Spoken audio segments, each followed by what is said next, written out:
Welcome to Pegwarmers. I'm Kevin. I'm Tony from Act the Movies. And we're here to talk about toys. Tony, it's good to have you back on the show. It is good to be back, Kevin. You know, the shows this week on our little podcast network, not all of them, but the three of them, it is Animated Batman Week. So I'm excited to be here. One of my favorite forms of Batman. Yes. And actually on my channel, sorry for the early plug. That's all right. But it would have come out right before yours. Correct. We are doing underrated animated Batman movies. Everyone always goes to Mask of the Phantasm. Right. Sub-Zero. But there are so many animated Batman movies. And we took a look at some of the more underrated ones. So if you want to know what we picked, go and check that out. The 90s animated series voices are so iconic that in some of those other animated movies where occasionally they'll change the casting, I always find it very jarring. It doesn't ruin it for me, but it always takes me a couple minutes to get into like, oh yeah, that's the Joker, or oh yeah, that's Batman. It depends on the voice actor. There's a couple that I really like. Some of them are good. Some of them are good replacements. Peter Weller? Yeah. That was good. Like having RoboCop voice Batman, I'm like, all right, I'm in on this. So there's a ton of those.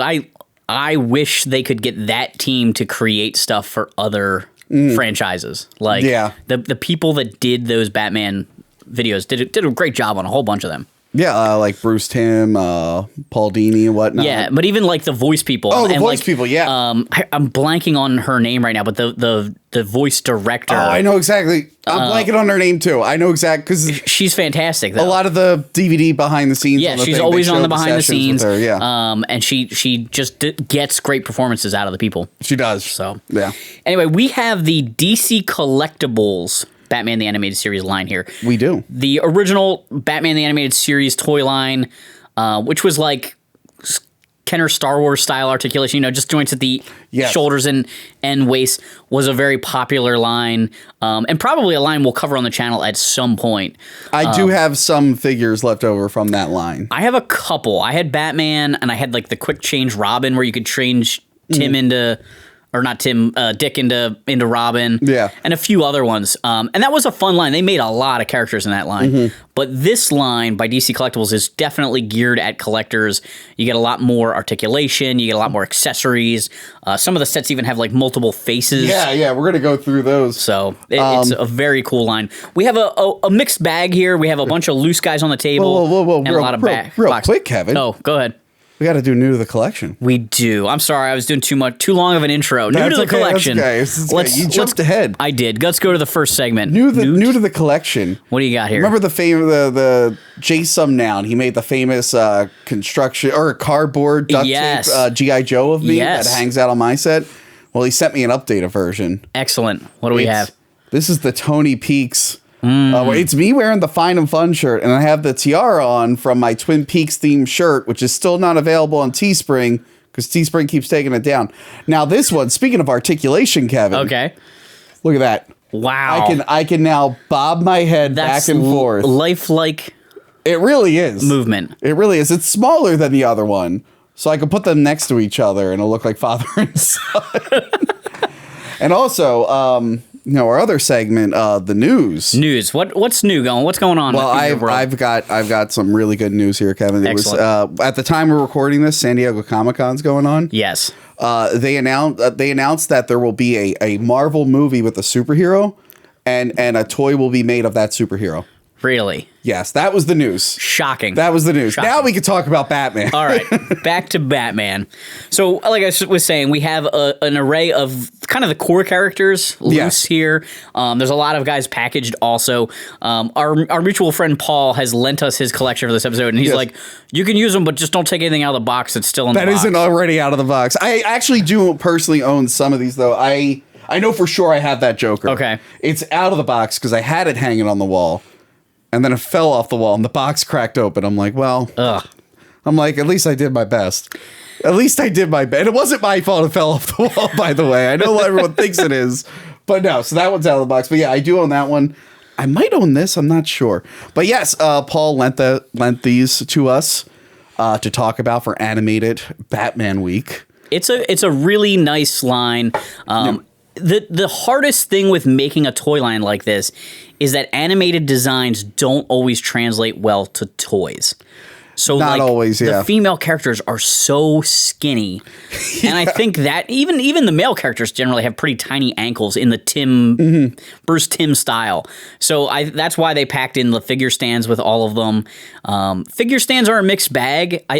To me, they personally kind of like ruin the display a little bit, but not having this stuff fall over and domino everything off the shelf is sometimes worth it. If you don't have like the little foot peg thing, and sometimes that's not even enough. Right. Yeah.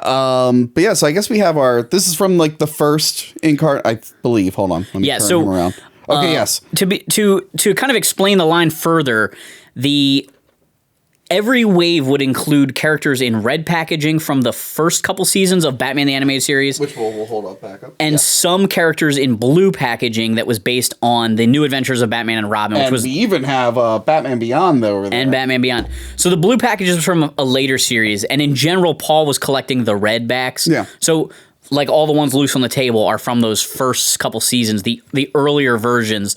When they went to the show changed its name, they redid the models. Yes, everything changed just a little bit. Some of the bad guys changed dramatically. Yeah, well, Bane definitely was Bane one had of a them. big redesign. It might be controversial. Like, look, I like the older series a little bit more, but I didn't mind some of the redesigns. I thought the Scarecrow looked way cooler in New Batman Adventures. The episode, I believe it's Over the Edge, which has with Bane and Scarecrow, is by far my favorite Batman the Animated Series episode of all times. Yeah. It is. And Batgirl looked cooler in that. She looks more like the comics with the black suit. Yeah. It's so crazy, that episode. And you don't really know what's going on. Like, I don't want to spoil it. Yeah. If you have not seen it, you need to see it. It is a phenomenal episode. Yeah. And what I don't think people realize is that when the series first came out, it was right around Batman Returns. Right. So they were kind of, not like forced, but kind of encouraged to make it resemble the movie. Yeah, it's a weird like hybrid because like Batman's costume isn't all black. Yeah. Which I think they knew would be hard for animation. If there was no definition. Yeah, I get that. But like the Batmobile is similar. It's similar. It's definitely in like the same kind of style. They took the turbine out, but it has that elongated shape to it. My biggest issue is the Penguin. So because in the show, he is traditional Penguin. He is the traditional Penguin from the comics. Yes. Very well spoken. Well, not well mannered. I mean, he's a criminal, but like he feels like the Penguin from the comics, but he looks like the mutant fish boy from the Tim Burton one. And that's one of the things where I'm like, these two aren't jiving at all. And that's why in the new Batman Adventures, they completely redesigned him. Yes, they go to that retro 80s sophisticated one. Which I think fits what they wanted to do more. Like New Batman Adventures, again, it's controversial, but that was more them giving it their own personal stamp. Yeah. And kind of like shaking off the last remnants of the movie stuff.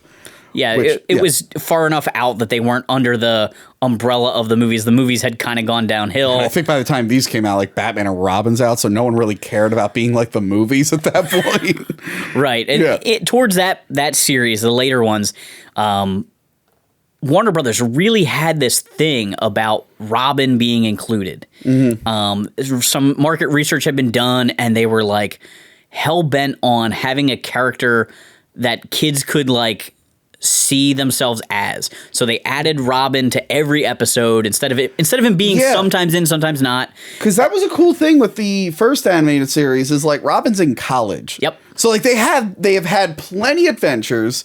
I think they eventually changed it to the Adventures of Batman and Robin. They started including him a little bit more, and then they did New Adventures where he's like in most episodes. Yeah.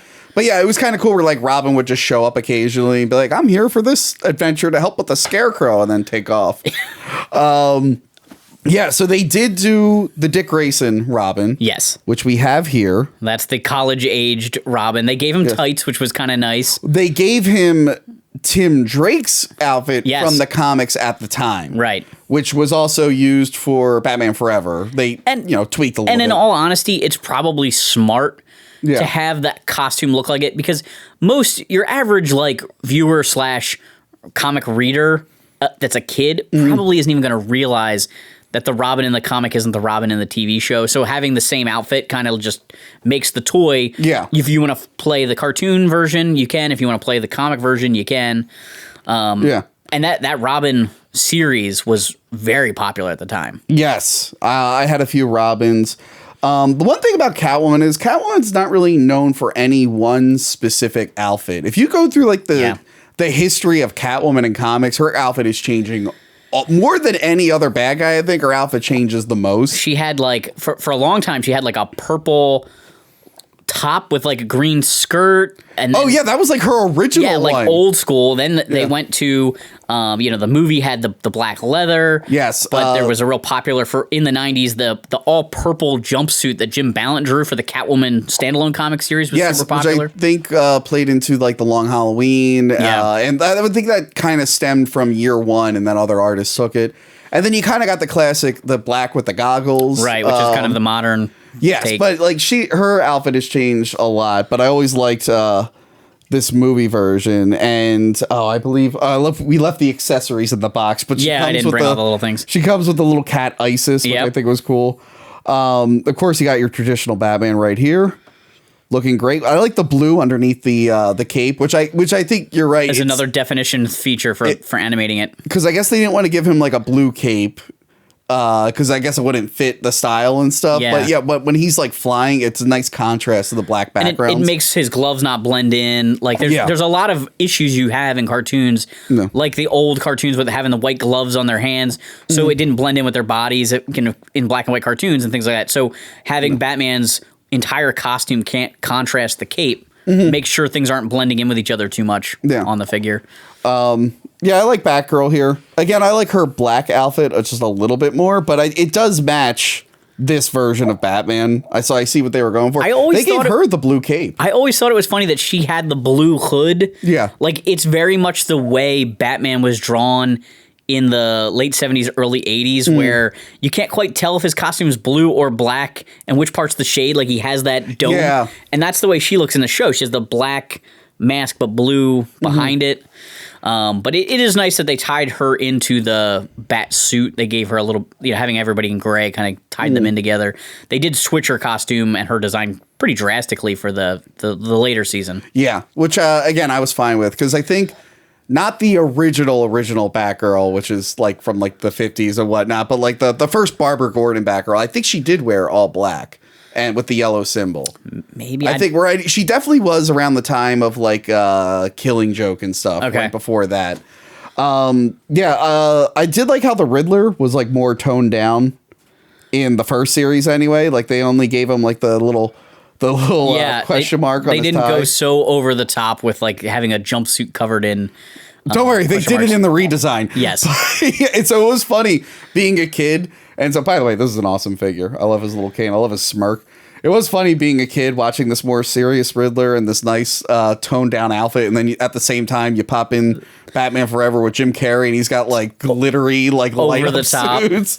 It's like, wow, that's a lot of different variations of this character. It's a less like toy based design. Like if you're going to design characters to make action figures, you want them to look as much like a traditional superhero as possible. Yeah. And they put them in a suit, but it always works well because the animated show has this weird out of time feel to it.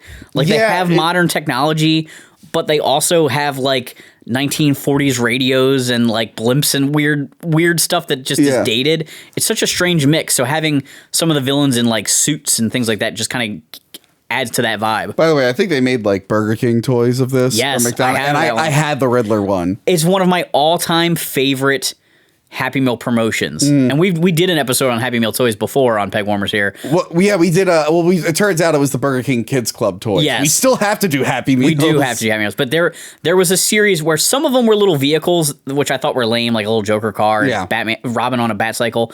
But the Batman, Catwoman, Batgirl, and Riddler figures were actually pretty nice. They're limited articulation, but they were really fun. Yeah. So I like that they give you your classic Joker right there. But to change things up, because they know everyone loves the Joker. Got to keep the main characters on the shelf. They gave you Christmas Joker from the episode where he like, which one? That's where he breaks out of prison, I think. He like takes over a TV station to do like an all-night broadcast. That is actually the very first episode of the animated series that I ever saw. Really? So I grew up without cable, and we had like TV with an antenna, and our TV was getting less and less stations, and the color band and it had died, like it had like discoloration on the top. Right. We got a new TV for Christmas, and for whatever reason, it picked up signals better, and I was like, well, we gotta watch Fox and WB, like all these stations that weren't quite coming in well before, and I was mesmerized. It was the very first episode of the animated series I saw, and it blew me away. Yeah, it is a classic episode. I think he rides a rocket-powered Christmas tree out of prison. But no, I love that they made a Christmas variant of it. It has like a little dinky, like Charlie Brown Christmas tree with it and stuff. And I believe, fact check me, please. Fact check me. I believe you're correct. I believe On Leather Wings was the first episode, or at least the first one to air. It was the first one to air. I don't think it was meant to be the first one, but it was the first one. Because I have an old DVD set, not the first DVD set. There was like an earlier time, right before the first box set. Yeah. Where they were handing out, like, there was a thing you could send away for, and they would send you these, like, individual discs that had, like, 5 or 6 episodes on it. And they give you the air dates, and I think Cat in the Claw Part 1 and 2 might have been the first episode. I think they were meant to be the first They were ones. meant to be, but then I guess they went with this. This Man-Bat is awesome. He's enormous. It is enormous, and it comes with 2 different wings. It gives him more retractable wings. Like folded in. Yeah, if you want to, like, put them on the stand. But I love that. I love all these, like, long boxes they have here. That was a good episode because they actually showed Batman being a detective. Like, they recorded this like crazy noise, and he ran it through the Bat computer, and eventually figured out it was a bat sound. And then he went to like a researcher. Like, that was one of the really good things about the animated series. It wasn't just like fight the bad guy every episode. It was like actually figuring out what was going on. Yeah, in most of the movies, the new one being the exception, they kind of like relegated the detective work to just like a few scenes. Yeah. What is it? In Batman 89, Michael Keaton's just like, let's go shopping for products the Joker might be poisoning. And then we don't see any of the detective work. Right. And then the next scene, he's like, hey, lady, I did detective work. Take my word for it. There's a little bit more in Returns where he's like investigating the Penguin's backstory. Forever, he's like the worst detective. Like the Riddler is so obviously the guy. Like it's just so obviously Nick. They've met each other outside of the suit. It's completely obvious. It's just like, oh wow, I'm pretty sure it's that guy. And then the Nolan movies tried a little bit harder to do the detective stuff, but again, it was just detective scenes. This newest movie was the first time it felt like a detective story. Yeah, and then the action stuff was kind of like after that. But yeah, what do you think of the Mad Hatter? I kind of like him. I like him too. I think that episode is very iconic to me. It's like one of his employees, or does he work for him, or it's like at an office he goes? I think he works for him. And he's like a secret admirer. Yeah, it's like ultimate creeper, and then he like puts a card like in her headband so that way he can like have this relationship he always wanted to have with her. Yeah, he's like controlling her. Yeah. There's a couple of good episodes with him. The dream one. Yeah. That one is great. Like that's like when I was a kid, I'm like, that was the trippiest thing I've seen, was like Batman stuck in this dream world. He figures out it's a dream because he can't read the newspaper. Yeah, he can't read, but like he's getting like everything he wants. His parents are alive. Yeah. He's like engaged or marrying Selena Kyle. But yeah, it wasn't until he like reads the things and he's just like, wait a minute, I'm dreaming. That was one of the few times I took the Mad Hatter a little bit seriously. But that was one of the good things about this show. They took Batman villains that were goofy or very kind of unheard of, like not your... Yeah. It wasn't every episode was Joker and Penguin and Riddler and Recycle. You had the Mad Hatter, you had Man-Bat, and lots of other characters. Even Mr. Freeze was a nobody until the show reinvented him. I'm surprised there's not a Mr. Freeze. Yeah, we don't have either version of Mr. Freeze here. No, this show completely reinvented Mr. Freeze. Right.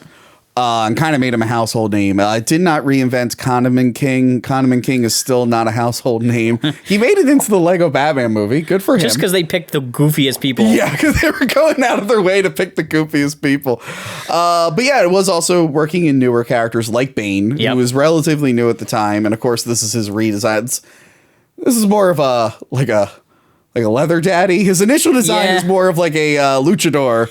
And then they went with Leather Daddy Bane afterwards. It's funny how the comic book Bane doesn't have an exposed mouth, even though most luchadors do. Yeah. But in the animated series, his one appearance in the first series, he does have the mouth exposed, like a luchador. He looks more like a luchador. And I've always wondered if that was an animation thing, a decision that they did with the model so you could tell when he was talking, or if they just thought that there was something strange or scary about the mask. It's one of those questions I would ask the model designer. I will say that his first episode, when he's roiding out and his eyes are bulging out and he's screaming, would not have been as effective if we couldn't see his eyes or his face or his mouth. Right. You needed that was horrifying as a kid when he's just like about to explode. Yes, and of course, Harley Quinn. This was invented by the show. Invented by the show. They did a comic doing her backstory, and then they made it into an episode, and now there's an action figure set here where you can get the Joker and Harley Quinn in a nightgown. Don't you want to give your Harley a ride, Mr. J? It's a classic line. You know, for a minute, I was like, oh, you'll never see that in a cartoon again. But the new Harley Quinn show, it's way raunchier. Well, you'll never see it in a cartoon meant for a kid again. Televised on TV, yeah. The new Harley Quinn show is actually really good. I've heard it's really good. You know, I wasn't gonna give it a shot, and I watched the first episode, I was like, whatever, and then like I was forced to watch like 2 more episodes, and then I got like really hooked. I gotta re-up my HBO at some point. They catch up on Bane some of these the shows. Tom Hardy voice. Oh yeah, but they make him like kind of pathetic, like, but he's like saying all these, like he's like a really like good, well, not good guy, but like. He's like taking the Legion of Doom like real seriously. Oh, okay. He's followed all the rules, but he's doing this stupid voice the entire time. I can see why like hardcore Batman fans would hate it, but if you go into it knowing it's like a goofy, not to be taken seriously thing, it's a lot of fun. It's so funny that like the script just says in her first appearance that there's like a female Joker, thug or henchman or whatever. And they just went wild with the design, and then when they cast the voice, it was just such an instantly iconic on screen thing that like. I think who did the initial voice? I had this problem in my show. I forgot to write her name down. Not Tara Strong. No, but the previous girl. I think she did do like some kind of variety show or whatever, and she like was wearing like this red and blue outfit. That not like 100%, but you can kind of see where like they got the idea. But Harley Quinn's great. We have more Harley Quinn here. I love that this pack comes with the 2 hyenas. It comes with the 2 hyenas, and it comes with like the fish head. Yeah. In different faces. I'm sure there's someone out there that's done like a stop motion animation. Oh, I'm sure. Yeah. And same thing with the Joker over there. Yep. Let me squeeze by and get this. There is a Batman set too that Paul doesn't have, where it has the different because Batman his eyes would change shapes in the show.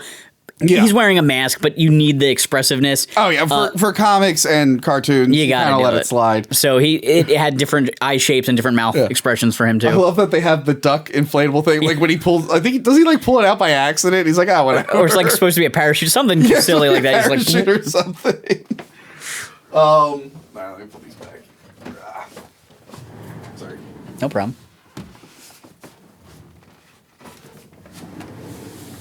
Speaking of reinventing characters. Yeah, man. Clayface.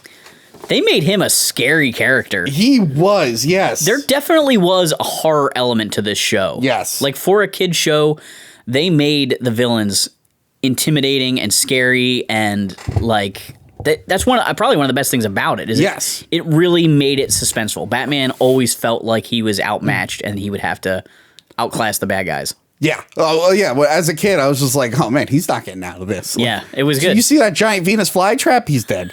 He's dead. There's no way he's getting... And then he always got out. There's only one episode I didn't like.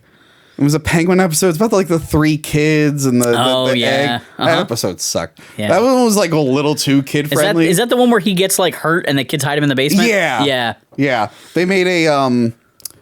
I think they made a book, one of the old books that you could like hit sounds on. Oh my god, those things are annoying. They taught me how to read, but it was based off that episode, I think. Oh really? Yeah, it was fun. I just got like a flashback to it. So my sister's about to have twins. Okay. Any day now. They're probably even out by the time this episode airs. And I was like going in the store and they sell like a Jurassic Park book that's like that with touch buttons. And then I remembered the Batman one. I'm like, oh, I'm getting this for them.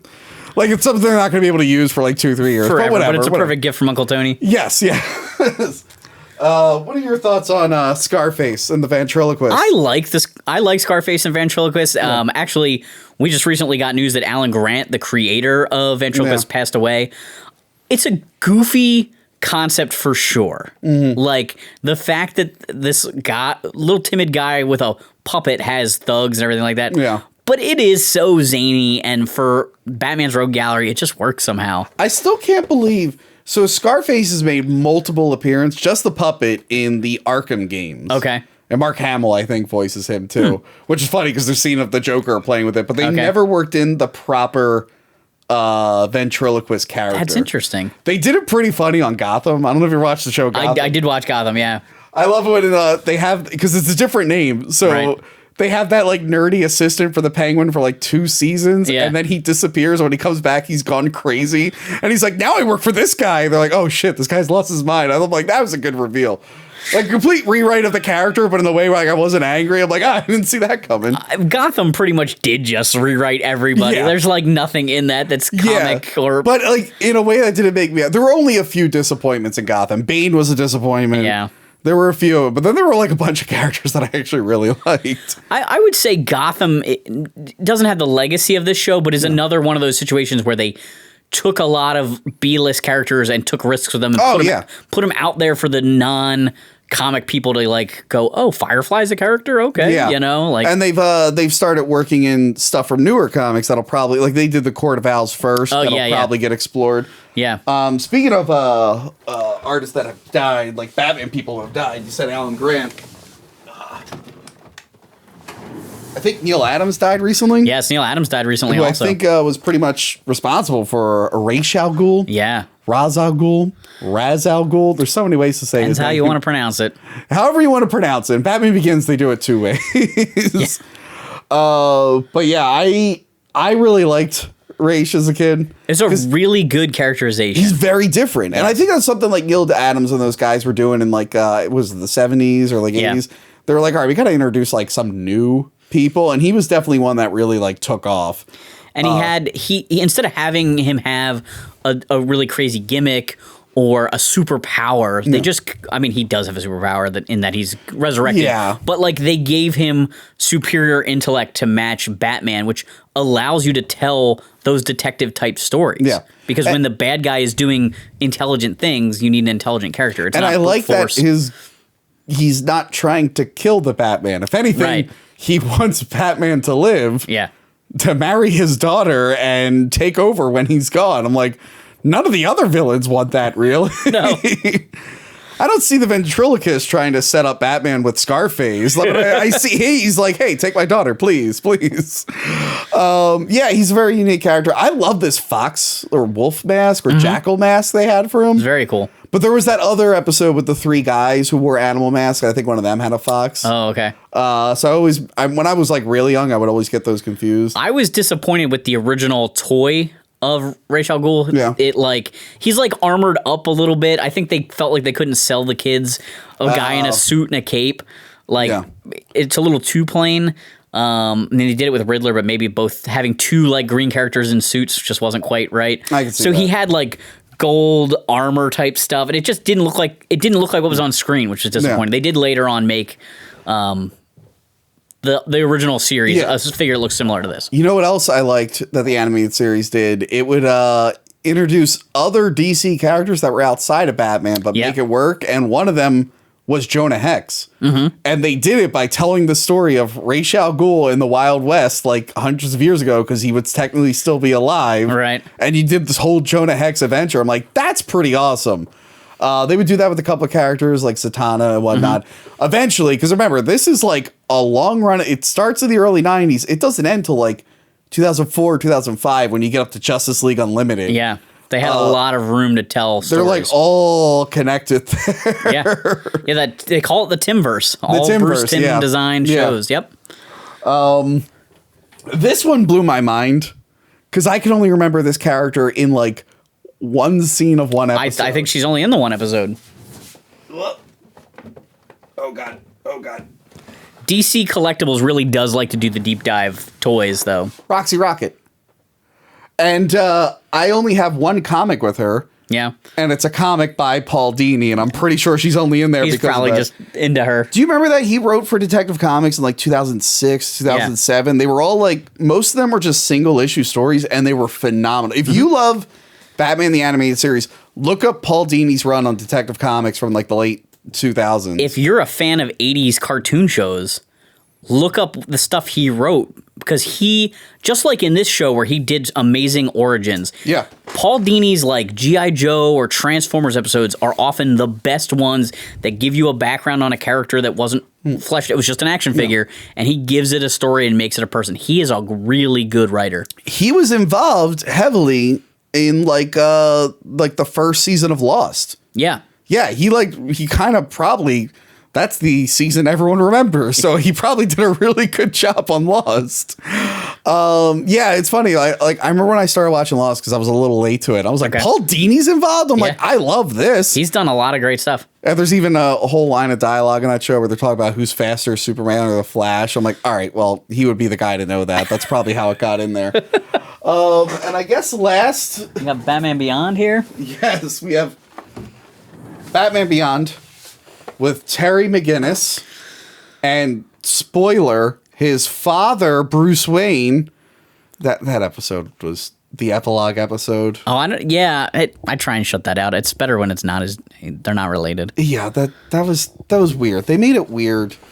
If you guys don't know, when they thought they were ending Justice League like a season early, and then it got picked up and they didn't realize it, they did an episode called Epilogue, and it was supposed to be the end of Batman Beyond, which chronologically would be the end of the entire Timverse. Mm-hmm.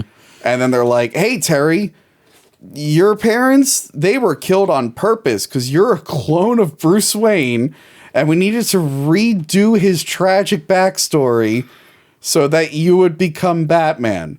And we were going to get the girl from Mask of the Phantasm, who I guess is just a hitman now. I'm pretty sure that was just a mission of vengeance. And then she became a hitman, who we've never seen afterwards. And then the weirdest thing, it's like, oh, by the way, it didn't work. And then your parents just got murdered anyway. It's like, what the fuck is this? Sorry. Yeah, that episode, I could see what they were going for, but it was bad. But this figure is really, really great. I love that figure. So they came, DC Warner Brothers really, again, like I was saying, wanted kid superheroes that the kids could be, see themselves as. And they came to the creative team, to the people doing the Timverse, Paul Dini and Bruce Timm and those guys, and they were like, we want kid Batman. And they were like, you can't have kid Batman. It doesn't work. And they're like, Gotham kind of gave us kid Batman. No, we want kid Batman. They were hell-bent on it, and they twisted the idea and got us Batman Beyond, and they felt like that was the most acceptable version, the youngest they could make Batman, and they felt like it was better to have it be somebody other than actually Bruce Wayne. Yeah, well, I mean, think about it. The Spider-Man cartoons around the same time, and it's kicking ass, and it's doing really, really well. They probably wanted a more relatable and then they put it in the future, but they wanted a more relatable Batman, because how much can you relate? I mean, there's stuff that Bruce Wayne that you can relate to, but a kid, especially, so you gotta, I am the target audience for this. I'm 3 or 4 when the show's coming out initially. So I'm getting older around this time, about to go and I'm about to turn 10. High school's not too far away. So they're aging, they're redesigning the character for someone probably closer in my age group. And I am watching episodes of Spider-Man where I'm like, oh yeah, I can relate to that. And I think that's what they did with this. I like Batman Beyond. After all of this ended, then they did that show, The Batman. Yeah. And they tried to, I mean, he wasn't a little kid, but they tried to go kind of young teenager or maybe early 20s and I think that Bruce was because Batman Begins was also doing the young Batman, so they wanted something stylistically like that. Which is weird, because that was airing the same time as Justice League Unlimited. Yeah. Which is why none of Batman's supporting characters could be in it, because of weird rights issues. They also did that really goofy Brave and the Bold show, which a lot of people like. That show is great. I love that really show. Goofy. People that complain about 60s Batman not being Batman. The Brave and the Bold is a goofy show. But Brave and the Bold has some real dark episode. Okay. It has a lot of deep cuts from... I have not seen a lot of it, but... they do, the classic episode where Batman finds Joe Chill, the guy who killed his parents. They do that. There are some pretty deep episodes, but yeah, that one was meant to be lighthearted. Yes. And they actually have an episode where Paul Rubens plays Batmite. Oh, yeah? And they go... They go to, a Comic-Con where there's, a fan who's mad that the show's not dark, and then, Batmite is explaining how there's different versions of Batman. This one might not be right for you, but it's still valid. And I'm like, that's actually pretty funny. The final episode of that show is great because it's Batmite just making everything jump the shark. Okay. Like he makes Batman have an impractical suit based off like the toy, so it has like a rocket pack. And then they add in the guy who played Marcy's second husband on Married with Children. They just put that actor in there. Weird. Because they were making fun of how long-running series will replace people. Yes. But he's like, actually, the show went on longer after I was on. Batman Brave the Bold. Don't sleep on that one. That one's good. It definitely gives me like...